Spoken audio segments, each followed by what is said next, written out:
नमस्कार, बहुत स्वागत है आपका। आप देख रहे हैं ग्रैंड धर्मा सन्मार्ग।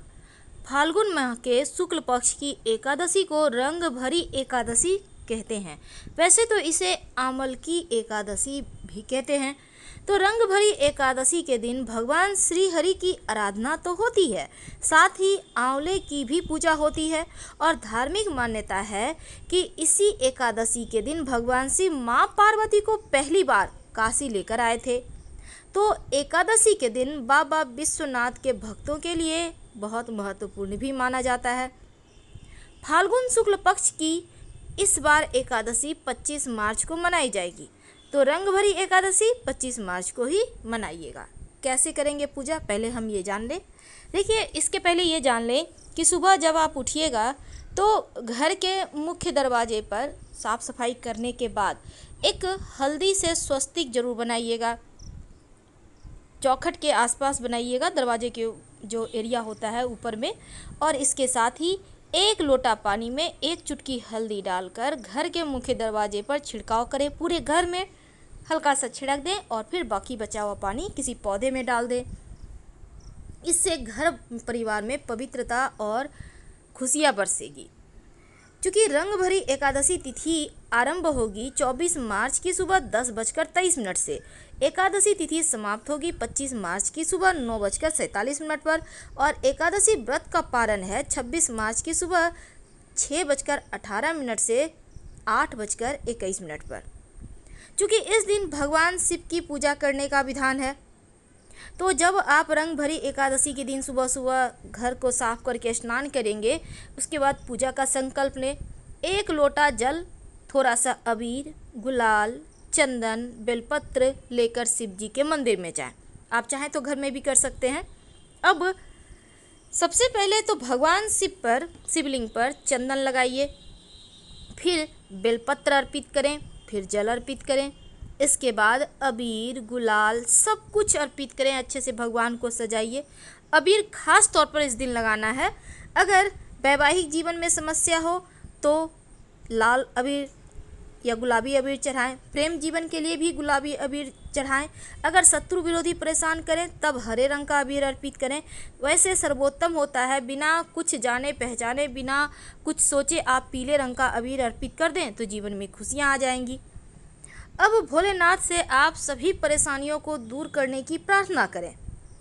अगर आपके लिए संभव हो, आंवले का फल मिल जाए तो जाकर अर्पित कर दीजिएगा शिव जी को। इसके बाद शिव जी के सामने एक दीपक जरूर जलाइए। दीपक में अगर कोई विशेष मनोकामना है तो 2 लौंग डाल दीजिएगा और शिव जी को उनसे प्रार्थना कीजिए, जीवन के कष्ट दूर होंगे। अगर राहु केतु की समस्या हो तो फिर शिवलिंग पर लौंग अर्पित कर दे, राहु केतु की समस्या से भी मुक्ति मिलती है। तो ये छोटे से उपाय है। लेकिन देखिए, धार्मिक मान्यता के अनुसार फाल्गुन शुक्ल पक्ष की एकादशी के दिन भगवान विष्णु के साथ आंवले के पेड़ की पूजा भी की जाती है, क्योंकि मान्यता है कि सृष्टि की रचना के समय भगवान विष्णु ने आंवले को पेड़ के रूप में प्रतिष्ठित किया था। इसलिए आंवले के पेड़ में ईश्वर का स्थान माना गया है। और आमल की एकादशी के दिन आंवले के वृक्ष के नीचे बैठकर भगवान विष्णु का पूजन किया जाता है। इस दिन व्रत रखने से मोक्ष की प्राप्ति होती है। इस दिन वैसे तो कथा करने का भी विधान है, तो आज 2 शब्दों में कथा सुन ले, क्योंकि कथा जरूर सुनना चाहिए। तो प्राचीन काल में चित्रसेन नामक राजा था। उसके राज्य में एकादशी व्रत का बहुत महत्व था। राजा समेत सभी प्रजाजन एकादशी का व्रत श्रद्धापूर्वक करते थे। अब राजा की आमल की एकादशी के प्रति बहुत गहरी आस्था थी। एक बार राजा शिकार करते हुए जंगल में बहुत दूर निकल गए। उसी समय कुछ जंगली और पहाड़ी डाकुओं ने राजा को घेर लिया और जो डाकू थे शस्त्रों से राजा पर प्रहार करने लगे। परंतु जब भी डाकू राजा पर प्रहार करते तो वह शस्त्र जो है ईश्वर की कृपा से पुष्प में परिवर्तित हो जाते।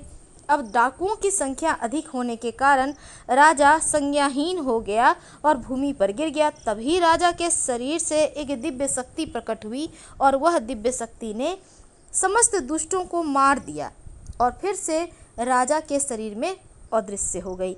अब राजा की चेतना लौटी तो उसने सभी डाकुओं को मरा हुआ पाया। यह दृश्य देखकर राजा को आश्चर्य हुआ और राजा के मन में प्रश्न उठा कि इन डाकुओं को किसने मारा। तभी आकाशवाणी हुई कि हे राजन, सब दुष्ट तुम्हारे अमल की एकादशी का व्रत करने के प्रभाव से मारे गए हैं। तुम्हारी देह से उत्पन्न आमल की एकादशी की वैष्णवी शक्ति ने इनका संहार किया है। इन्हें मारकर वह पुनः तुम्हारे शरीर में प्रवेश कर गई है। यह सारी बातें सुनकर राजा को बहुत प्रसन्नता हुई और एकादशी के व्रत के प्रति राजा की श्रद्धा और बढ़ गई। तब राजा ने वापस लौटकर राज्य में सबको एकादशी का महत्व बतलाया। तो ये थी एकादशी व्रत की महिमा। लेकिन इस दिन तुलसी पर एक विशेष वस्तु अर्पित की जाती है। देखिए, जब स्नान वगैरह करके शिव जी की पूजा करें तो भगवान सूर्य को भी एक लोटा जल अर्पित कीजिएगा। जल में एक चुटकी हल्दी डालकर आपके जीवन में जो गुरु है, शुक्र है, बेहतर होगा, वैवाहिक जीवन बेहतर होगा, रिश्ते बेहतर होगा, विवाह के योग्य बनेंगे।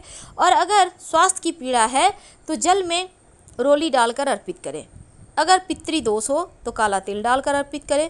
अगर शत्रु विरोधी बहुत परेशान करें तो लाल पुष्प गुड़हल का डालकर अर्पित करें। तो इस एकादशी के दिन तुलसी की पूजा भी विशेष तौर पर की जाती है। जब आप तुलसी में अपने घर में जल दीजिएगा तब तुलसी में एक लोटा जल में 2-4 बूंद दूध और उसमें थोड़ा सा अक्षत यानी समूचा चावल देना है और एक चुटकी हल्दी डालकर अर्पित कर दें। उसके बाद आप तुलसी की परिक्रमा करें, एक दीपक जलाएं, भगवान से घर में सुख शांति की प्रार्थना करें, ओम नमो भगवते वासुदेवाय का अनवरत जप करें और तुलसी जी की मिट्टी से तिलक करें। चारों दिशाओं में आपकी जय जयकार होगी, विजयश्री आपको मिलेगी। तो तुलसी में तो इस तरह से पूजा करेंगे, लेकिन भगवान श्री हरि की कैसे पूजा करेंगे? एक पीले आसन देकर अपने पूजे घर में अगर मूर्ति तस्वीर है तो वहाँ पर तो आसन दे के ही आप रखे होंगे, तो वहीं पे पूजा कर लें। सबसे पहले तो उन्हें सजाइए, चंदन लगाइए, अबीर लगाइए भगवान के चरणों में और उसके बाद पीले फूलों से सजाइए, खूब श्रृंगार कीजिए। और इस समय अगर जीवन में ज़्यादा परेशानी हो, किसी तरह का कोई मानसिक टेंशन हो, तब एक छोटा सा काम करें। आप भगवान श्री हरि को 2 हल्दी की गांठ अर्पित करें और अगर किसी तरह का कोई मन्नत हो जो आप चाहते हैं कि संकटों से मुक्ति मिले, तब एक चुटकी हल्दी एक कागज़ में डालकर पुड़िया बनाकर माँ लक्ष्मी भगवान श्री हरि की तस्वीर के पीछे छुपा दे। जब मन्नत पूरी हो जाए तो कहीं भी मिट्टी में, पवित्र मिट्टी में दबा दीजिएगा। इस दिन भागवत गीता का भी पाठ किया जाता है और इस दिन धन की मुश्किल दूर करने के लिए भगवान श्री हरि को, माँ लक्ष्मी को आप सबसे अच्छा है कि आप भोग लगाइएगा ना, पंचामृत का भोग लगाइए। और माँ लक्ष्मी को आप लाल गुलाब की पंखुड़ी पर 2 लौंग अर्पित करें। बाद में उस लौंग को संभाल कर लाल कपड़े में बांध कर सुरक्षित रख लें। धन बरसेगा, खुशियाँ वापस आ जाएंगी। धन्यवाद।